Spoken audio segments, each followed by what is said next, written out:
Buenos días, yo soy el doctor Ángel Araujo, instructora de esta clase de la doctora Alicia Benítez. Vamos a hablar un poquito de lo que son las patologías traumáticas nasal y de la base del cráneo. A modo de introducción, la nariz constituye una estructura medial de la cara por lo que está predispuesta a los traumatismos y las fracturas contiguas. Es básicamente el primer sitio donde se puede constatar o puede sufrir un traumatismo durante un accidente automovilístico de tipo frontal, durante la realización de deportes de impacto. em, los traumatismos faciales son muy frecuentes, por ende, y sus presentaciones clínicas son bastante variables. Se pueden presentar incluso con una fractura mandibular, del macizo facial, de las paredes de la órbita, del giboma, incluso heridas faciales. El tratamiento específico básicamente consiste en un objetivo doble: una rehabilitación funcional y una rehabilitación estética. Siempre primero salvar la urgencia, como por ejemplo, hablando más adelante, se presenta con epistaxis, entonces hay que resolver primero la epistaxis. Hay que mantener siempre entonces la funcionalidad del aparato nasosinusal y como también es importante la rehabilitación estética luego del traumatismo. Tenemos también otros síntomas asociados, como por ejemplo una rinoliquias o una rinoliporrea, que podría presentarse en caso de una fístula de LCR, una comunicación del sistema nervioso central. Las fracturas nasales forman parte de los traumas más frecuentes en la región mediofacial. Cuando nos acude un paciente al consultorio con un cuadro de un traumatismo facial, como como toda patología, es importante siempre la historia clínica exhaustiva, cómo fue realizado, cómo se produjo ese traumatismo nasal, si fue frontal, si fue de manera lateral, si presentó epistaxis, si presenta obstrucción nasal al momento de la elaboración, si es bilateral, si es unilateral esa obstrucción, si presenta epistaxis, si esa epistaxis se espontáneamente o si ya acude luego con una, al verle al paciente ectoscópicamente ya acude con una epistaxis activa. Si presenta también dolor de cabeza, si presenta fiebre, si presenta alteración del Glasgow, todo eso hay que indagar a profundidad. Luego tenemos el examen físico, que ya le podemos ver al paciente desde que entra. Vamos constatando principalmente deformaciones nasales, de la pirámide nasal, como una laterorrinea, una pirámide de montar. También podemos ya constatar a la inspección una asimetría en cuanto a nivel del puente nasal, los movimientos.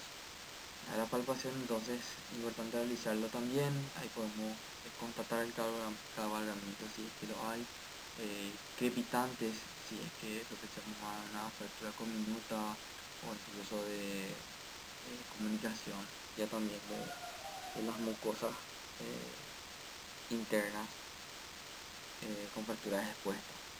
Importante siempre realizar una rinoscopía anterior. Esta es una de las partes más importantes del examen físico, donde tenemos que salvar una urgencia llamada, por ejemplo, hematoma del tabique, que hay que drenarlo ya en el momento agudo. Hay que evaluar el tabique, la inserción del tabique, si está en desvío, si es central. Evaluar también la presencia de epistaxis y la presencia también de siempre sospechando y descartar una comunicación con la bóveda craneal, pero en este caso una rinoliporrea. Al examen complementario también podemos darle una anoscopía nasal, si es que no es muy concluyente, y no siempre en todos los casos, pero se podría realizar también una tomografía de nariz y paranasales con corte de 5 milímetros para evaluar estructuras internas si así lo amerita. La clasificación de fractura nasal más utilizada en nuestro medio es la clasificación de Rohrich, que lo divide en 5 grados o 5 niveles, donde el 1 es una fractura simple de un solo lado, el 2 una fractura simple bilateral y el 3 ya implica una fractura con minuta, que puede ser uni o bilateral, incluso frontal. El tipo 4 ya es una fractura más compleja que incluye tanto la pirámide nasal como el septo, que se puede presentar, como mencioné anteriormente, con un hematoma septal asociado con laceraciones nasales. Y el 5 ya forman parte de las fracturas complejas naso-órbito-etmoidales. Tenemos entonces aquí un esquema eh, para el manejo de las fracturas nasales, una historia clínica exhaustiva, donde según nuestro examen físico, en nuestros exámenes complementarios podemos llegar a dividirlo en 5 tipos según la clasificación de Rohrich. Entonces, de acuerdo al tipo 1, podría tratarse incluso solamente con medidas locales, paño tibio, uso de protector solar en caso de que haya hematoma, analgésicos comunes, o podemos usar también corticoides para bajar cualquier edema que se pueda presentar. Esto puede aplicar también para el tipo 1, el tipo 2, si es que no hay alteraciones de la estética facial, si es que solamente hay edema y no se constata un cabalgamiento importante. Luego ya si tenemos el hematoma de tabique, hay el hematoma de tabique o el hematoma alar también se puede encontrar. Esto requiere sí o sí de un drenaje quirúrgico, puede ser simplemente con anestesia local en el propio consultorio. Ya los de tipo 4, que son fracturas complejas, si tenemos o no una herida septal, podemos solicitar ya una tomografía simple de nariz en las paredes nasales para evaluar estructuras internas y mejor el tipo de fractura que nos estamos enfrentando. Entonces, el tipo 4 y el tipo 5 ya se suele presentar con inestabilidad de la pirámide. Estos requieren ya, pueden ser fracturas, reducciones cerradas o abiertas, quedando siempre básicamente con un tutor nasal interno, en este caso tapones nasales de forma bilaterales y también tutores nasales externos.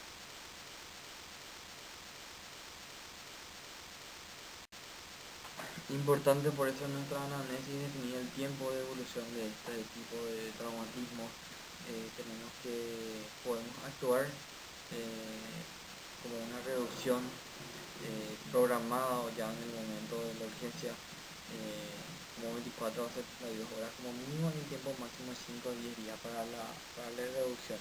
En caso de que pase este tiempo de 10 días máximo, la reducción tendrá que ser diferida ya, en planes de una rinoceptoplastia 6 meses posteriores al evento traumático.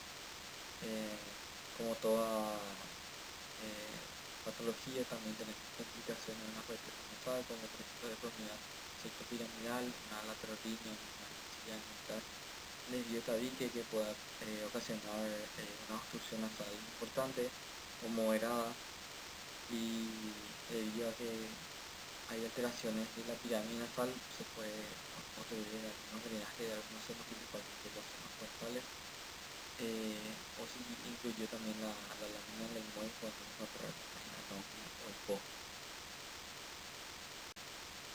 Las indicaciones para el tratamiento quirúrgico, entonces, para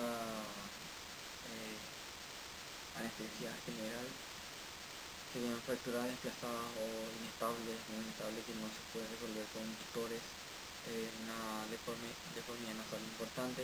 Recordemos que una clínica oculomotora, tanto sea la epífora como principal síntoma, un enostalmo que pueda presentar al momento de la evaluación.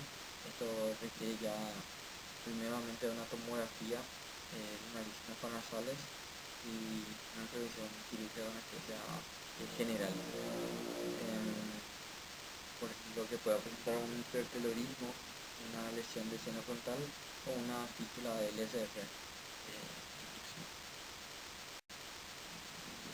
Hablando ya de lo que sería una presentación como una fístula de LSF, tenemos dos tipos de fístulas que se podrían presentar a nivel nasal, una de tipo traumáticas, o pueden ser también no traumáticas o espontáneas.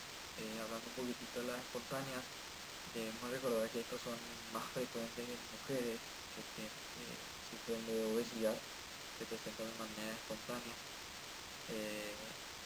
Y tenemos la de tipo traumática, que pueden ser agudos menores de 14 días o tardíos más de 14 días, asociados no con encefaloceles, hipertensión renal, alteraciones de la escala de conciencia de Glasgow, y son por ejemplo postquirúrgicas exogénicas, por ejemplo por intervenciones neuroquirúrgicas, manejo la cirugía de base craneal como cirugía de la psique turca o de la hipófisis. Las no traumáticas espontáneas pueden ser primarias o pueden ser secundarias. Para el diagnóstico entonces de una fístula LCR tenemos siempre la clínica, se presenta principalmente por rinolicorrea, el paciente refiere que cuando hace grandes esfuerzos, cuando va al baño, cuando hace maniobra de Valsalva, el líquido se constata su salida a través de la fosa nasal, principalmente unilateral, que nos indica bastante que es diferente a una rinorrea acuosa de una rinitis alérgica. Evaluar siempre una fractura de base de cráneo, si presenta alteración del Glasgow, ¿verdad? Como se encuentra nuestro paciente, podemos tener signos también directos de fractura de base de cráneo, como el signo de Battle, que es el hematoma en la región mastoidea, y los ojos de mapache, ¿verdad? Recordar que se puede presentar con esta clínica una fístula de LCR posterior a un traumatismo y irritación de la base del cráneo. Para nuestro diagnóstico entonces, en nuestra clínica, nuestro examen físico y nuestra tomografía en adicciones paranasales, y también un estudio bastante útil en nuestro diagnóstico, el estudio bioquímico de líquido que se asigna a licorrea que está en el paciente, y específicamente la transferrina beta 2 o beta 2 transferrina, que presenta una alta sensibilidad en el 99% y una especificidad en el 97%. Se considera este el estándar de oro para el diagnóstico de una fístula de LCR. Para el manejo de nuestra fístula, recordemos que por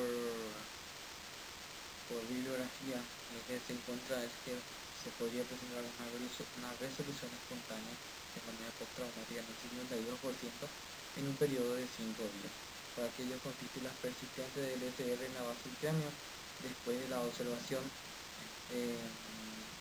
o que presente un alto volumen, el principio fundamental de tratamiento es la derivación del LCR debido a funciones seriadas de LCR o una derivación lumbar externa que debería tener el paciente. Entonces, nuestra indicación quirúrgica no siempre es inmediata, no siempre es necesaria. Debemos explicar al paciente que principalmente como una comunicación con el sistema nervioso central no debe de presentar cuadro infeccioso, incluso de infección de vía aérea superior, para evitar complicaciones. La más frecuente de la fístula LCR es la meningitis.